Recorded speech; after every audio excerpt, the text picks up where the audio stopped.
The question is x cube minus x square plus x minus 1 upon x minus 1. So when there is a denominator in the question, first of all we have to remove the denominator. Okay, we are having some formulas, but that we are going to do in the later stage. Okay, so now the question is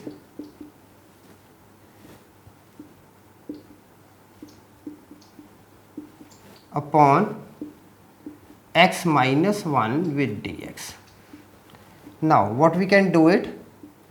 We can factorize it 1. X square is common, x minus 1 plus 1 is common, x minus 1 upon x minus 1 with dx. Now this becomes x minus 1 common, x square plus 1 dx with x minus 1. Now these terms can be cancelled. We are left with integration of x square plus 1 dx, and this is equal to now integration of x square dx plus integration of 1 dx, and the answer is x cube upon 3 plus x plus c.